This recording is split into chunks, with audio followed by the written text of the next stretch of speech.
Bashkia Maliq ka ndërmarrë të gjitha masat e nevojshme për të garantuar ngrohjen e institucionet arsimore të saj gjatë sezonit të dimrit, duke krijuar kushte të përshtatshme për zhvillimin normal të procesit mësimor. Në të gjitha shkollat dhe kopshtet e bashkisë janë vënë në funksion sistemet e ngrohjes, ndërsa është siguruar furnizimi i rregullt me lëngdjekse dhe energji në varësi të sistemit që përdor secili institucion. Sipas shefit të menaxhimit të pyjeve, Niko Demollari, prioritet mbetet mirëqenia dhe shëndeti i nxënësve dhe stafit arsimor, ndaj monitorimi i vazhdueshëm i situatës do të vijojë në të gjitha shkollat, veçanërisht në zonat rurale ku kushtet klimatike janë më të vështira. Procesi i shpërndarjes së lëndës ndrysore ka 2 muaj që ka filluar dhe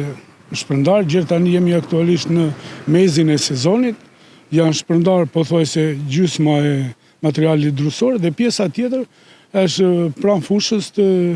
krijuar nga Bashkia Maliq për shpërndarjen dhe vazhdojnë në vijim, sipas dhe kërkesave që kanë shkollat në normativën e caktuar. Lëndë drusore ka, problematika nuk ka, megjithatë janë marrë masat edhe nëse dimri, siç dihet në zonën e Korçës është shumë i acartë, janë marrë masa që edhe mund të shtohet dhe ne kemi gjendjen e drus për ngrohjen e nxënësve në shkollë. Strukturat përgjegjëse kanë kryer kontrolle dhe mirëmbajtje teknike për të shmangur çdo problem gjatë ditëve me temperatura të ulta.